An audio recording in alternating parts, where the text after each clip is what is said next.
एकदा भगवान गौतम बुद्ध आपल्या शिष्यांसोबत एका गावातून जात होते आणि त्या गावात एक असा माणूस राहत होता तो त्यांच्या विचारांच्या पूर्णपणे विरुद्ध होता.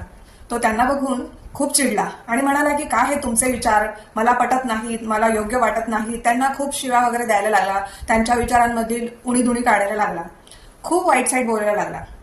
तर गौतम बुद्धांनी त्याच्याकडे फक्त एकदा वळून बघितलं आणि स्मित हास्य केलं. त्याच्यावर तो माणूस चकित झाला आणि म्हणाला की मी तुमच्याबद्दल एवढं वाईट साईड बोलतोय, पण तुम्ही चिडत का बरं नाही? तुम्ही त्याच्यावरती काही उत्तर देण्याऐवजी, तुम्ही चिडण्याऐवजी तुम्ही मला माझ्याकडे हसून बघताय. म्हणजे आश्चर्यच आहे, तुमच्यावरती काही परिणामच होत नाही या गोष्टीचा माझ्या. त्याच्यावरती भगवान गौतम बुद्ध म्हणाले, मला एक सांग, तू एखादी भेटवस्तू आणलीस मला द्यायला आणि तिचा मी स्वीकार केला नाही तर ते कोणाकडे राहील? तर तो माणूस म्हणाला, अर्थातच ती माझ्याचकडे राहणार तुम्ही जर नाही घेतली तर.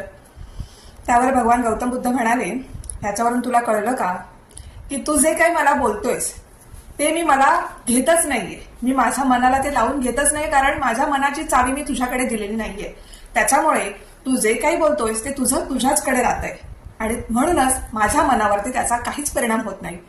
तर या कथेतून आपल्याला काय बोध मिळतो? याच्यावरून आपण काय समजायचं की समोरचा जेव्हा आपल्याला एखादा टोमणा किंवा आपल्याबद्दल वाईट बोलतो तेव्हा आपण असं समजायचं आहे की तो समोरचा आपल्याला एखादी भेट देतोय आणि ती भेट आपण स्वीकारायची की नाही हे पूर्णतः आपल्यावरती असतं.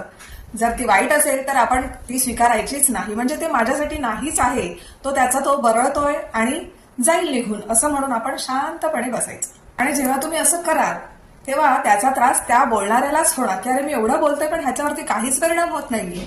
ज्याचे जसे विचार तसं तो बोलतो, आपण आपल्यासाठी हे नाहीच आहे असं म्हणायचं. माणूस स्वतः अस्वस्थ आहे म्हणून तो तुम्हाला बोलतोय, असं तुमच्याशी बोलतोय असं तुम्ही समजायचं आहे. तर आजपासून लक्षात ठेवा, जर तुमच्याकडे येऊन तुम्हाला कोणी घाण बोलत असेल, तुम्हाला शिव्या देत असेल, तर असं समजायचं आहे की जो ज्याच्याकडे जे आहे तेच तुम्हाला देणार, त्यांच्याकडे तेच आहे, त्यांच्या मनात वाईटच आहे जे तुमच्याकडे येऊन ते तसं बोलतात.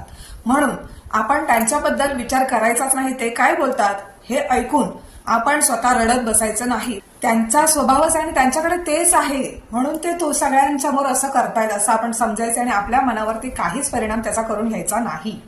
आणि जेव्हा तुम्ही असं कराल तेव्हा तुमच्या या चांगल्या स्वभावाचा, तुमच्या या चांगल्या विचारांचा त्या माणसावरती प्रभाव पडून तो जे काही तुम्हाला वाईट बोलेल त्याचा त्रास त्यालाच होईल, त्याच्या मनाला ते खाईल, त्याच्या मनाला ती खंत कायम राहणार आहे. तर तुम्हाला हे विचार कसे वाटले नक्की सांगा. आवडल्यास हेच अंमलात आणा जेणेकरून तुमचं मानसिक स्वास्थ्य छान राहणार आहे. व्हिडिओ आवडल्यास लाईक करा, शेअर करा आणि आचार्य मंत्र यांना सबस्क्राईब करा. इंस्टाग्राम, फेसबुक वरती फॉलो करा. धन्यवाद.